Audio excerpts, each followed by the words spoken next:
Once upon a time, Wilma Lanham and Richard Harvey simply complete each other.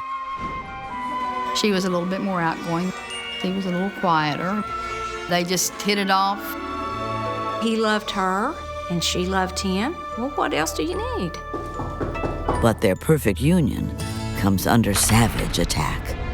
It must have been the most horrific discovery that anyone could possibly make. It was just a gruesome scene. All I could see is from the knees down. The person in white certainly is someone that needs to be interviewed. You just can't grasp it. For this couple, the honeymoon is over. What's up, Panic Fam? I'm Hannah. And if it's 2 a.m., the lights are off and the popcorn has gone cold, you know, it's Panic TV time. Welcome.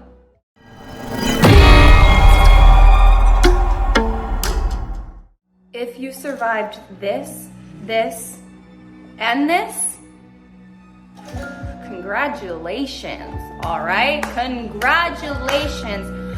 But your luck runs out here.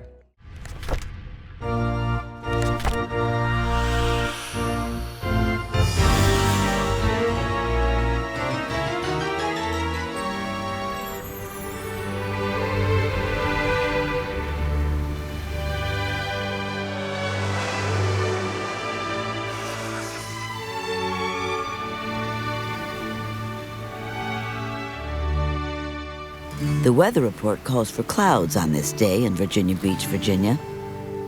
So the sudden beam of sunlight seems a blessing from above as it streams through a skylight and spotlights new bride, Wilma Lanham. We have come together at the invitation of Wilma and Richard. She saw the sunlight come on through. I'm sure to her that just meant that everything was going to be perfect. The 35-year-old vivacious high school music teacher has always worn her heart on her sleeve. Richard, will you have She was Wilma? crying. There were some tears, but it was tears of happiness. She was very emotional. Will you love her, comfort her, honor and keep 35-year-old Richard Harvey is a laid-back restaurant manager and loving dad of 3 young kids. I will. She was marrying a man that had children, and she was ready to make that commitment to be a mother. Will you have Richard to be your wedded husband? After a few failed marriages, he's happy to be finally getting it right. A nice-looking man with a nice job, and he said he loved her, and she loved him. Well, what else do you need? The newlyweds exchange vows in a simple ceremony shared with close friends and family, the people they draw strength from. Wilma was not a big show person, and I admire her for it. I think all these big, showy, ostentatious weddings that people have don't do anything about the love that's in your heart. Richard and Wilma, I now pronounce you man and wife. You may kiss the bride. Hey,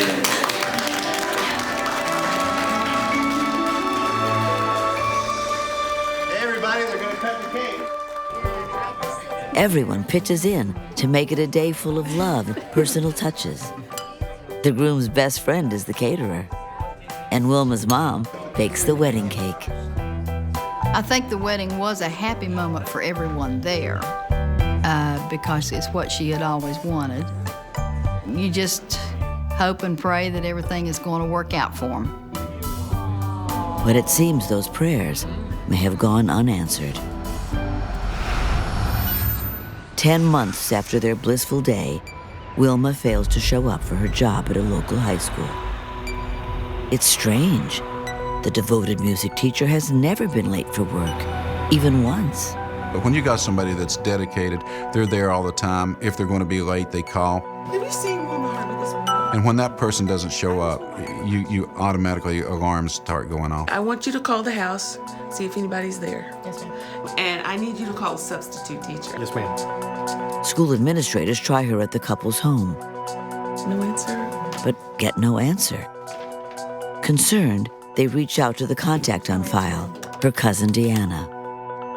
Hello, Deanna? They knew that if anybody would know where she was, that I would. And I said, no. I said, I haven't talked to her. Okay, thank you very much. Bye-bye. The assistant principal decides to go check Wilma's house. Something just feels wrong. See if anybody's there. Wilma would not just be AWOL. She wouldn't do that. Make sure you get the teacher in there, okay? Has something happened to the vibrant music teacher? Music has always been in her life, ever since she grew up with two siblings in the coal mining region of West Virginia. She was in the 2nd grade, and she came home from school and said, "Mommy, I want to take piano lessons." You didn't have to say, "Wilma, it's time to practice. You need to practice." She was always at the piano. Her voice was just pitched to perfection. And her vibrato, I mean, it just flowed like a stream. And she was wonderful. After graduating college with a master's in music, she moves to Virginia and lands her dream job at a high school in Norfolk. Wilma definitely wanted others to be able to appreciate music like she did. And so that's why she wanted to be a music teacher. Her passion for music is so strong, she demands the most from her students. Knock it off. What? Hey, No one's just skating through this class. do you think this is appropriate in my classroom? Wilma was a petite dynamo. She wasn't afraid to stand up to students that were head and shoulders above her. Am I making myself clear? She would not abide anything less than what she thought was the best her students could produce. Even though she's found joy in her work, she yearns for children of her own. But sadly, that dream is unlikely to ever come true. She'd had problems from the beginning of puberty. We took her to the doctors, and she was tested and things, gave her medication, but they said she probably wouldn't have children. For many, many women, becoming a mother is a very important part of their identity. Wilma really longed to be a mother, even though physically she was unable to give birth to a child. Still, she holds on to the dream of getting married. When we were little girls, we had Barbies with bridal dresses. And of course, we all felt that someday we would be the Barbie in the bridal dress. And I think it was very important to Wilma to be married. But she has trouble finding Mr. Right. As she enters her mid-30s, she worries she may never find her soulmate. Back then, if you weren't get married shortly after high school, well then people start thinking, oh, you're an old maid. You're just gonna be an old maid school teacher.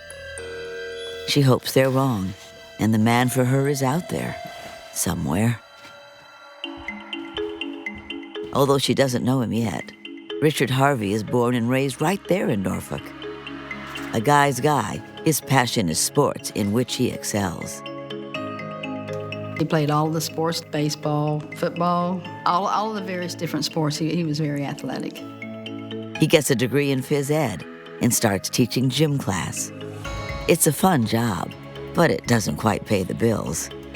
He had got out of teaching because of all of the difference in pay of what he really wanted to have in his life, and so therefore he went into the restaurant business.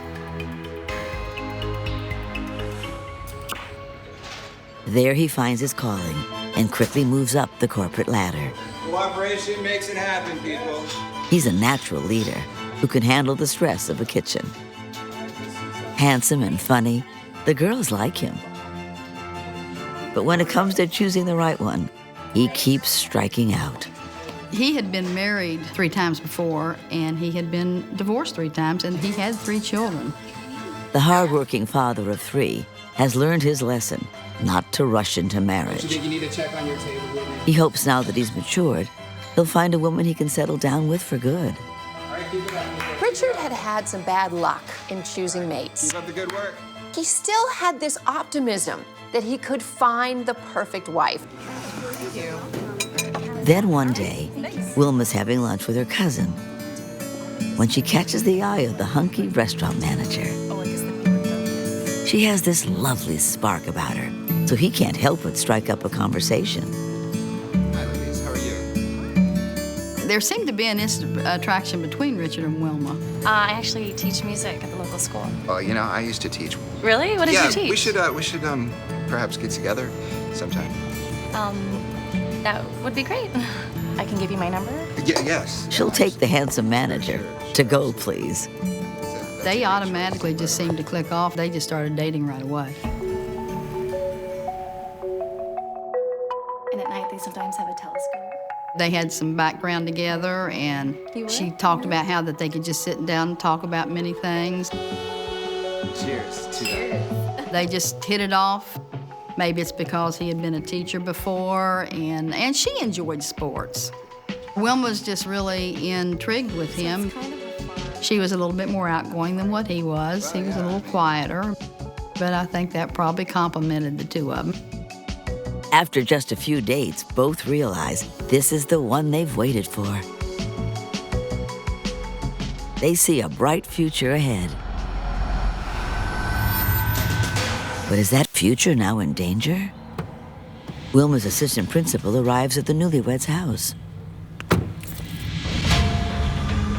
She noticed that Wilma's car was still in the driveway, knocked on the door, but there was no answer. Are you home? And apparently she walked around the house and all the shutters, curtains were drawn, and the house appeared to be locked up. Hello, can I help you? Yes, I'm the assistant principal at the school that Wilma teaches at. She talks to the next-door neighbor, a Virginia Beach police officer. But he hasn't seen either Wilma or Richard recently. He says Richard should be at work and calls the office. Hello? Is Richard working today? But the new groom isn't there. Can you imagine? After this amazing wedding, this embarking on a new life, the very responsible bride doesn't show up at work, and then the husband is MIA himself. The quiet, simple lives of two modest people, a teacher and a restaurant manager, are about to become front-page news in the most horrifying way. The music stops when newlywed Wilma Harvey fails to show up for her teaching job. And no one has been able to reach her husband, Richard.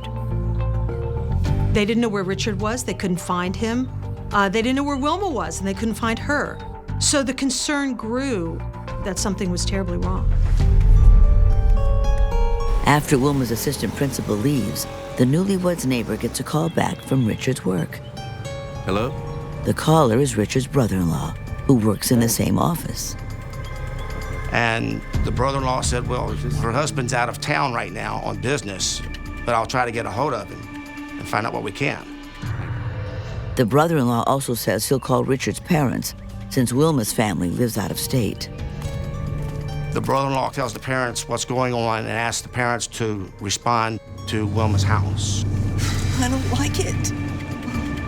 Wilma would never miss school. Everyone's worried. But maybe Wilma's just sick, and Richard's busy and can't be reached.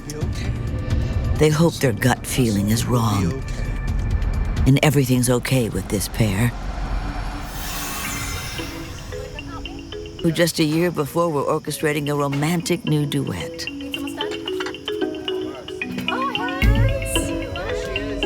They spend a lot of time hanging out with their inner circle of friends, including Wilma's dear cousin, Deanna Barney, and Richard's longtime best friend, David Pruitt.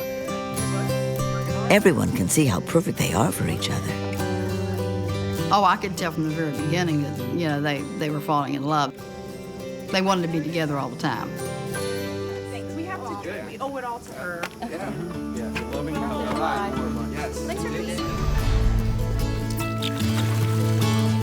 Wilma quickly bonds with Richard's kids from his previous marriages.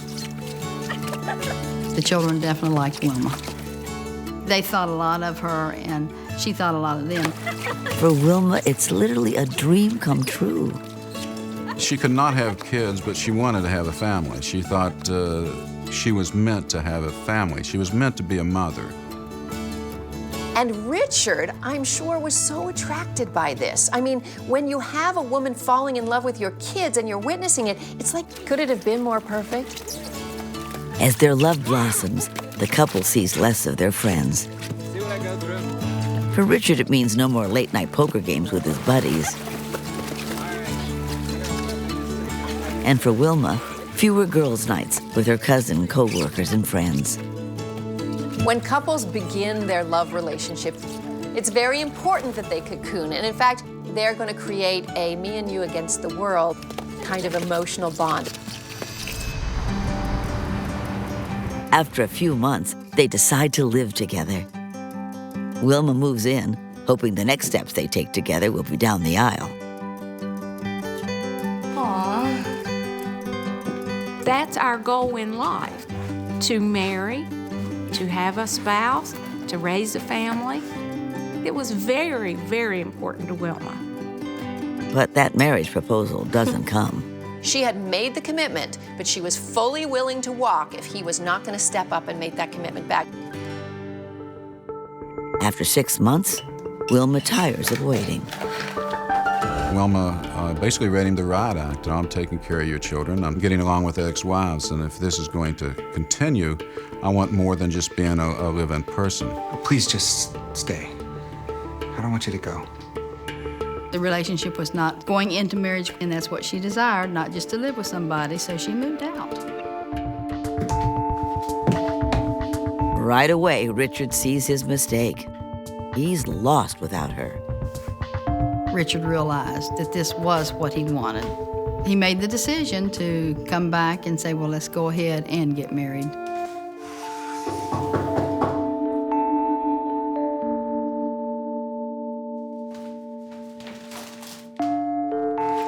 Wilma, I'm here because I think I made a bad mistake.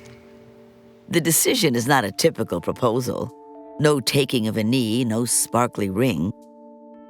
Just a mutual decision to pledge their love to each other forever. I'm here because I want to say that I should have never let you leave. And I want you to be with me, okay? I love you. Wilma, will you marry me? Do you mean it? Yes, I mean it. Yes. Yes, of course, yes. Which is all she ever wanted anyway.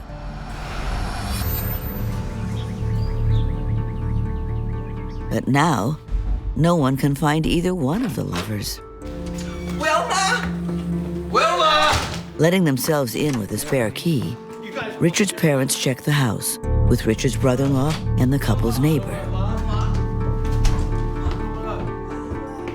They go in the house, and they're calling out for Wilma, and they just become extremely concerned. Wilma!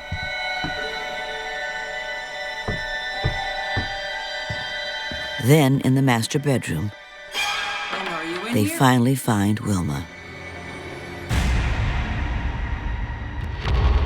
It must have been the most horrific discovery that anyone could possibly make. She was on the bed.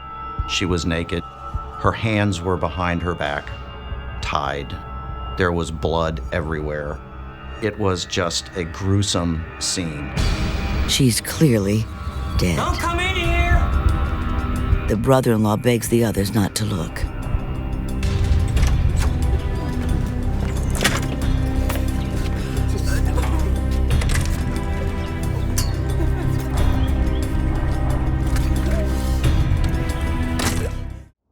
I swear my neighbors think I'm probably getting murdered right now. They call police. Then the rest of the family. If someone dies in a car accident, that's very tragic. But for someone to be murdered in your family, it's just unheard of. You can't grasp it. I initially got a call from Deanna, and she started telling me what happened. And first thing I said was, is where's Richard? There's been a murder. Where is Richard? Is it possible he had something to do with his bride's gruesome murder? Or is he the second victim? Wilma. 10 months after Wilma and Richard Harvey's simple wedding, Wilma is found slain in the couple's home the day before Valentine's Day. She was tied up, then viciously slaughtered.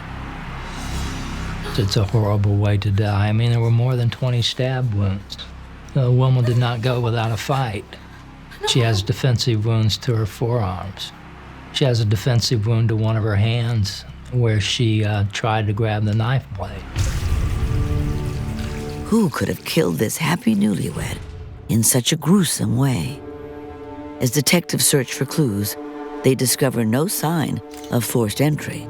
You're immediately starting to think that it must be someone that either is related to the victim or is a friend of the victim and had access to the house.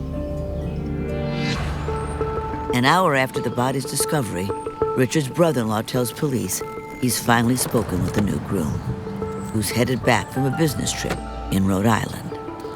But is his trip just a cover story? The spouse is almost always a prime suspect. You look at them first, and then you try to roll them out as quick as you can or roll them in. The husband was nowhere in town at the time. Well, is he on the run? Did he do it? Just don't know at this point. While they await his return, detectives question the rest of the family and friends. I'm Deanna, her cousin. Ma'am, do you know of anybody that might have a reason to do anything like this? She had some... Wilma's cousin says she actually suspects one of Wilma's students.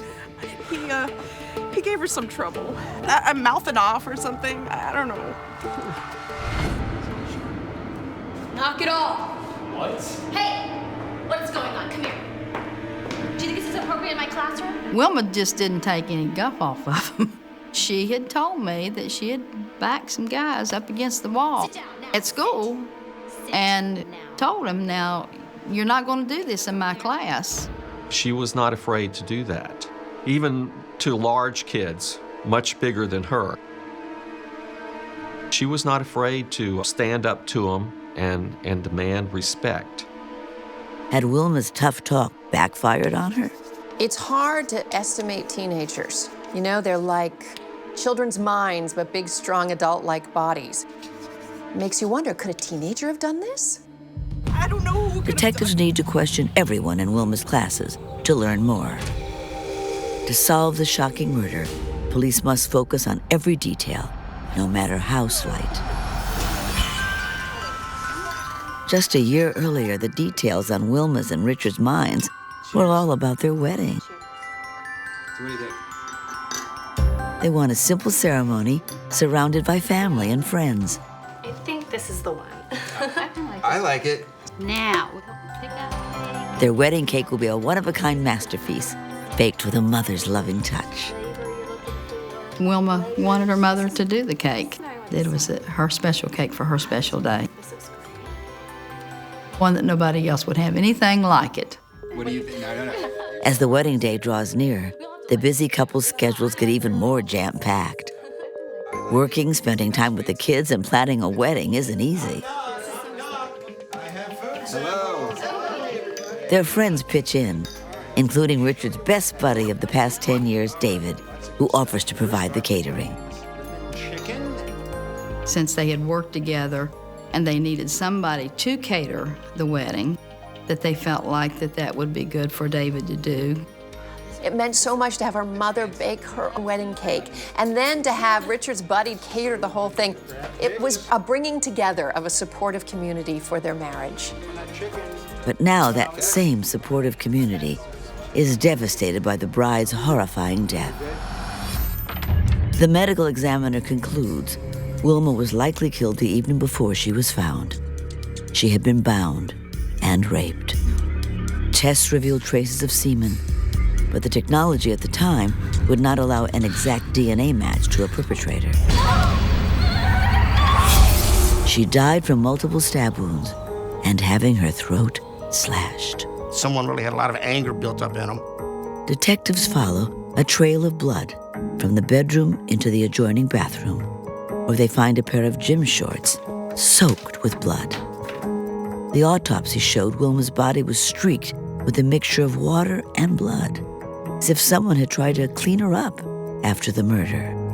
Another strange detail is that despite the frenzied attack, Wilma's glasses are neatly in place, like someone put them on her afterwards. Just so unusual. I mean, you've just brutally murdered someone and you put the glasses back on.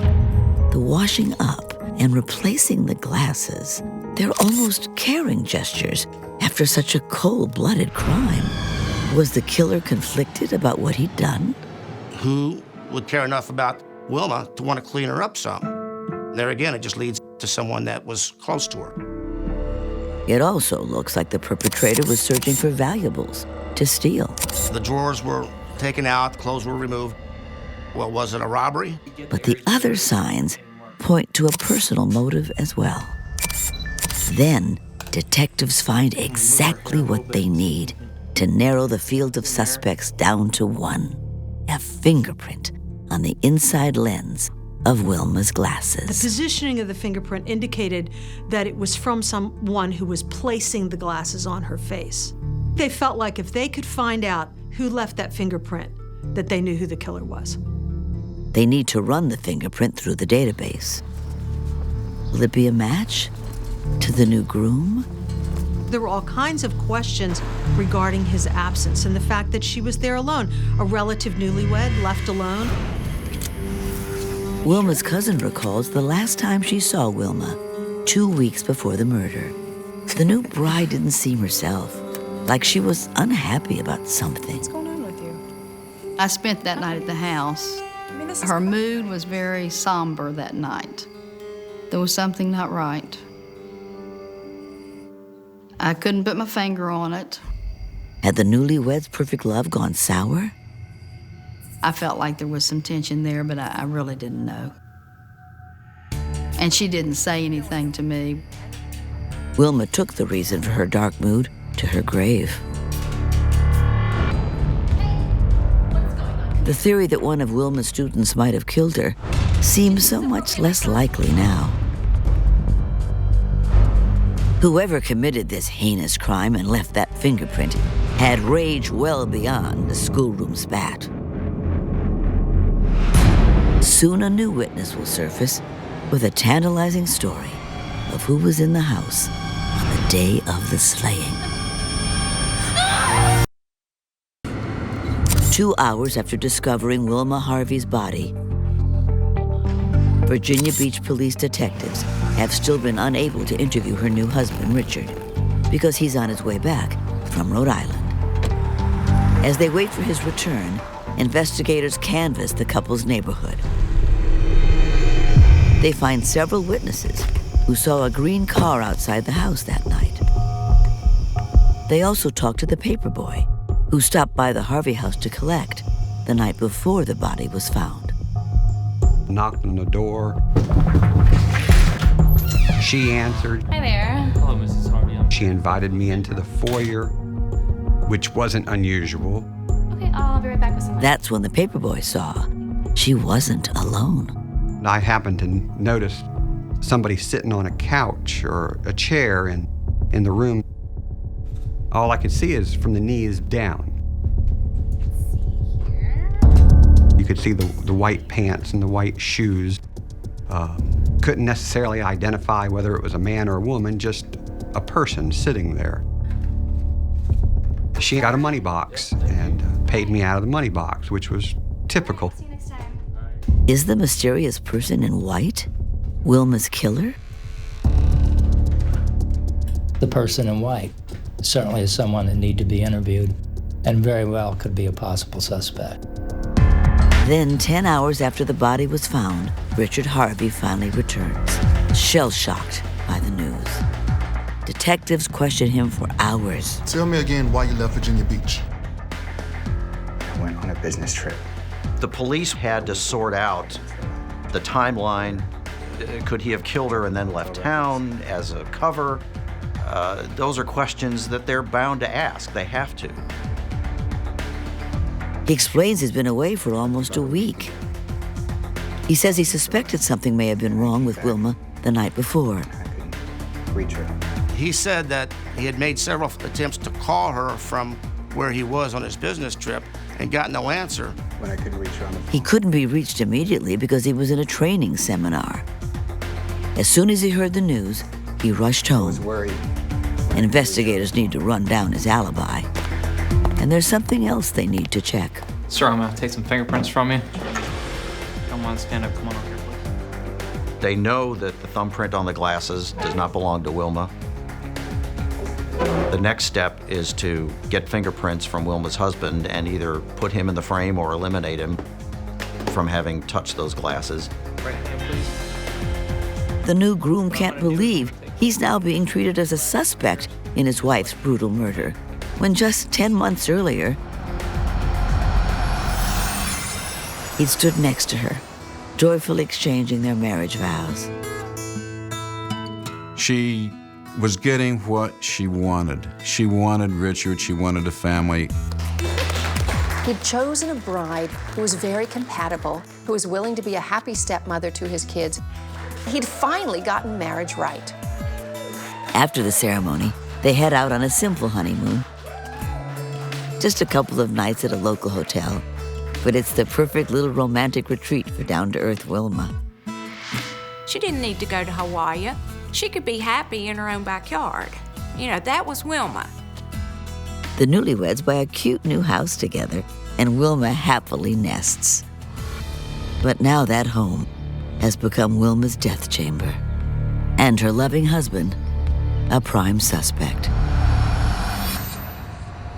But when the fingerprint results come back, it's a stunning turn no one expected. The print on Wilma's glasses does not belong to Richard. Despite all their suspicions, this evidence proves he's completely innocent. It's a blow to the investigation, but a relief to Richard. In the midst of his shattering grief, he's had to endure the agony of being a suspect for nothing. It must have been just awful for Wilma's husband to get off the airplane and then have to face questioning by the police. All this happening the day before what was to be his first Valentine's Day as a newlywed. Imagine what he felt like, his bride, the love of his life, the marriage he'd finally gotten right, to be murdered in such a brutal way. It's so hard on Richard. And now police are back to square one. But soon they will get a match on that crucial fingerprint. And when they do, it will provide the answer to more than one unsolved murder. Virginia Beach police run a fingerprint found on the glasses of murdered newlywed Wilma Harvey through their database of convicted felons. And to their surprise, they get a match. Someone with a deeply troubled past, littered with drugs, gambling, and debt, convicted of embezzlement and attempted robbery. He'd even done prison time. Hey, everybody, they're going to take cake. Great job catering. Thank you. You're welcome. The man is none other than the new groom's best friend, David Pruitt, who had catered the reception. David loved to gamble, and he lost repeatedly. And in one case, he was in over his head. He went to his place of employment. He stole, I believe, $6,000. Richard had been one of the few people who always stuck by David. Over their decade of friendship, Richard always thought he saw goodness inside his troubled friend. Even after David went to jail, Wilma's husband still was there to help him, testified for him, got him out on bail, got him a job at the local restaurant where he was a manager. But their friendship faded after Richard got married. He was having to let go of his friendship with Richard that they had had through the years. She was taking his place in many respects, you would say. Had David grown obsessively jealous of Wilma's time with Richard?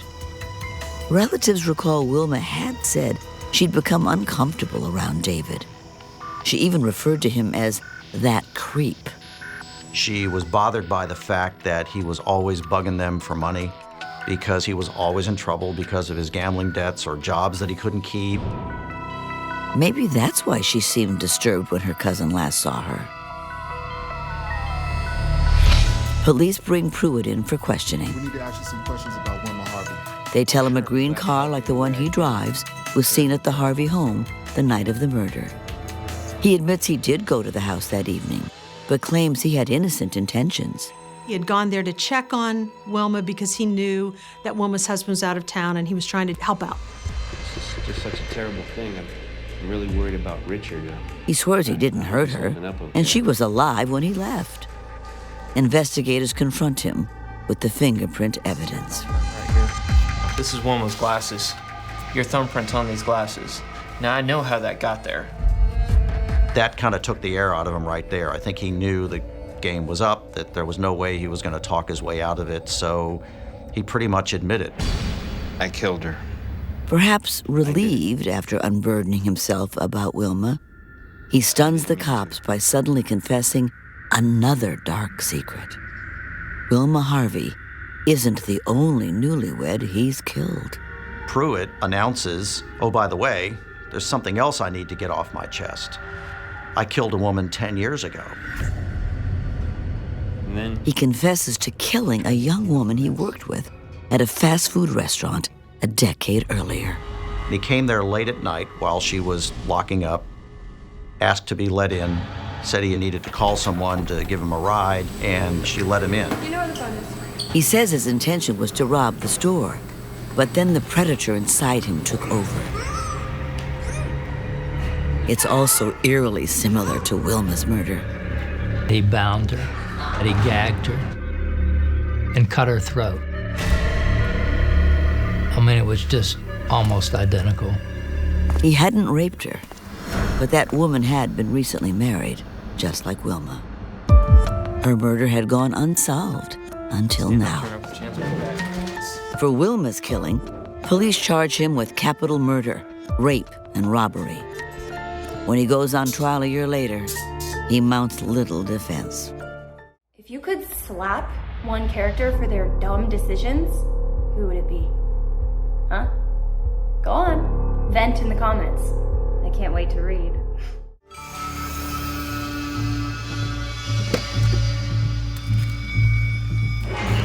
David admits he stopped by the house after work that night to check on Wilma, knowing her husband was away.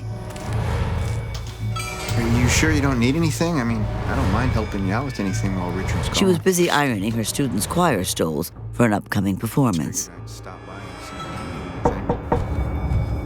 When the paperboy came by to collect, David saw where Wilma kept her money. And with his gambling problem, he always needed that. David was desperate for cash. And when he knew that cash was in that metal box, I think that sparked something. Let's see here. Will this cover it? Yes. All right, I'll see you next time. He made sure the paperboy didn't see his face. It was kind of scary to think that you were there when that person was there, that you could have just as easily been a victim as well. Just cover it? Yep, thank you. All right, I'll see you next time. Then Wilma announced she had to change for choir practice. I'll see you later. Yeah. But David came up with an okay. excuse to linger. Can I use your bathroom? Sure. You know where it is. I'll see you later. All right.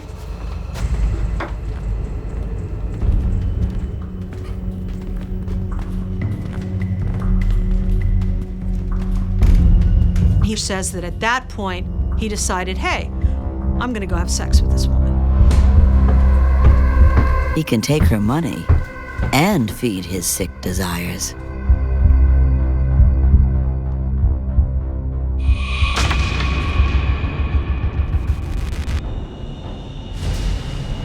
He had hidden a knife he brought with him under his clothes until now. He's got a knife in his hand. He puts the knife to her throat, then tells her that he's gonna have sex with her. In his warped mind, it's sex, but in truth, it's brutal rape. He makes sure she can't fight back. Wilma is there in a perfectly helpless position with a person she befriended on top of her with a knife at her throat. At that point, I believe that she thought he was simply going to go downstairs and take the money and leave. But instead, he stabbed her and stabbed her and stabbed her 29 times around the throat. It was a vicious, vicious attack.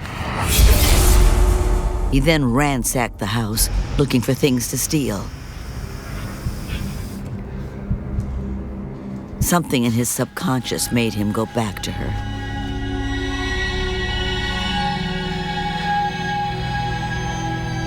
He tries to clean her body up. Also put her glasses back on the bridge of her nose. And he then leaves the scene. Cleaning her and replacing the glasses might have been some twisted attempt to make up for the horror he'd put this kind, gentle woman through. The crime scene that had puzzled investigators because it seemed both personal and robbery-driven now makes sense. But what does not come out at trial is why he would rape and murder his best friend's wife. Richard and Wilma, I now pronounce you man and wife. Some believe he was obsessed with Richard and jealous of the time he spent with Wilma once they married.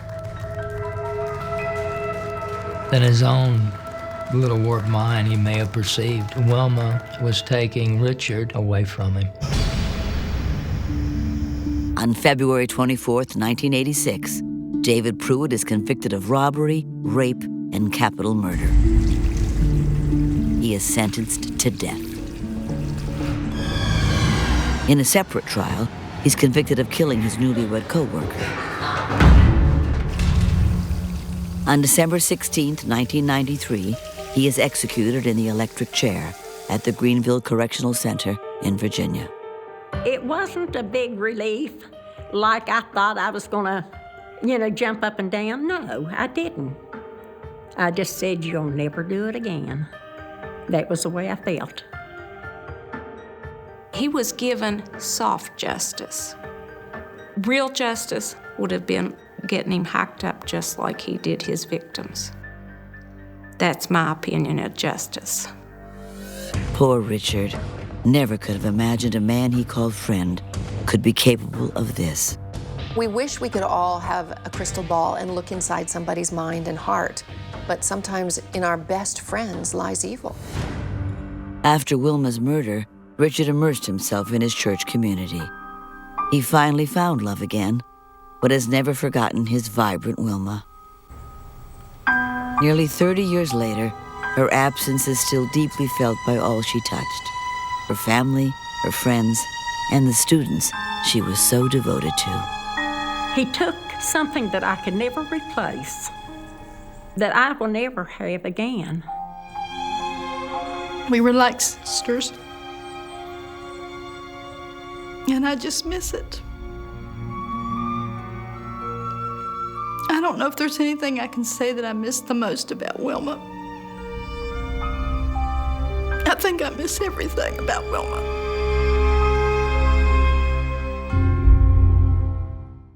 Be honest. Did you watch the last scene through your fingers? Comment yes or no.